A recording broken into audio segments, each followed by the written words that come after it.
पूर्व मुख्यमंत्री मनोहर लाल ने शनिवार को हथीन में विजय संकल्प रैली को संबोधित किया। इस अवसर पर फरीदाबाद लोकसभा क्षेत्र से प्रत्याशी कृष्णपाल गुर्जर, हथीन विधायक प्रवीण डागर, जिला अध्यक्ष चरण सिंह तेवतिया भी मौजूद रहे।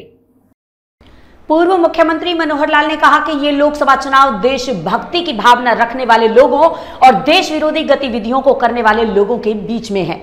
देश विरोधी लोग चुनावों में तरह तरह के हथकंडे अपनाते हैं। कांग्रेस पार्टी अफवाह फैलाकर लोगों को भ्रमित करने का काम कर रही है। उन्होंने कहा कि कांग्रेस भ्रम फैला रही है। अगर भाजपा 400 सीटें ले गई तो देश के संविधान को बदल देगी, लेकिन प्रधानमंत्री नरेंद्र मोदी का कहना है कि संविधान निर्माता डॉक्टर भीमराव अंबेडकर ने देश के लोकतंत्र को मजबूत बनाने के लिए बनाया है, जिसे किसी भी कीमत पर बदला नहीं जा सकता। कांग्रेस झूठ की राजनीति कर लोगों को बरगलाने में लगी हुई है, लेकिन देश का मतदाता अब पैसे में बिकने वाला नहीं है। लोगों में देशभक्ति की भावना पैदा हो चुकी है। मनोहर लाल ने कहा कि भाजपा ने सैद्धांतिक तौर पर राजनीति की है। प्रदेश में बिना पर्ची और बिना खर्ची के आधार पर युवाओं को नौकरी प्रदान की गई। भाजपा ने बिना किसी भेदभाव के विकास कार्य किए। भाजपा सरकार की नीतियों पर देश के नागरिकों ने विश्वास जताया है और यही कारण है कि देश में तीसरी बार मोदी सरकार बनने जा रही है। ये चुनाव एक प्रकार का देश के लगाव के प्रति जिन लोगों की देश प्रेम की भावना है और जो देश विरोधी गतिविधियां करते हैं, ऐसे लोगों का युद्ध है, चुनावी युद्ध है। जैसे महाभारत का युद्ध हुआ था, एक तरफ कौरव थे, एक तरफ पांडव थे, तो भगवान कृष्ण ने पांडवों का साथ इसलिए दिया था कि न्याय चाहिए, हमें जीत चाहिए, तो सत्य की जीत चाहिए, ना झूठ चलेगा ना अन्याय चलेगा। तो ऐसा ही ये देशभक्ति और देश के विरोधी ताकतें, इनके बीच में चुनाव है।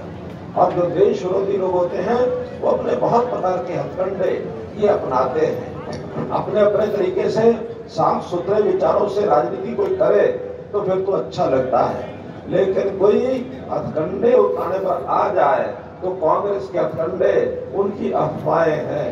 खूब अफवाहें फैलाएंगे, तरह तरह की बातें कहेंगे।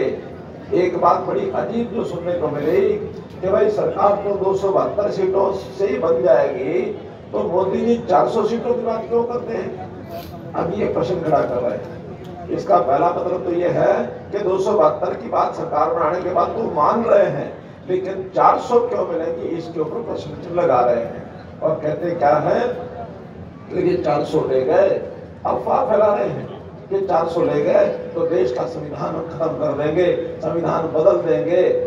मोदी जी ने कह दिया है कि डॉक्टर अंबेडकर जिन्होंने संविधान बनाया था, दोबारा से जन्म लेके आ जाए तो इस देश में कोई भी अगर वो भी कहेंगे तब भी संविधान नहीं बदला जा सकता, तो नहीं बदला जा सकता।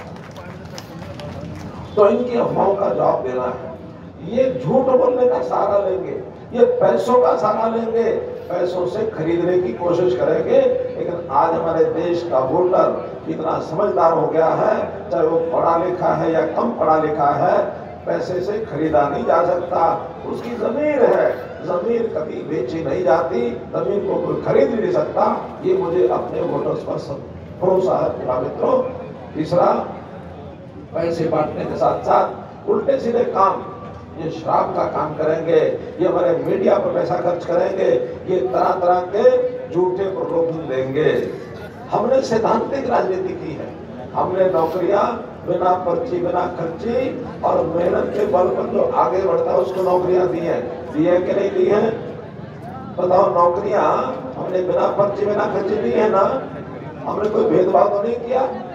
लेकिन इनके नेता भी जो हमारे हिसार के बने हैं प्रत्याशी, वो कह रहे हैं, पत्रकार ने जब पूछा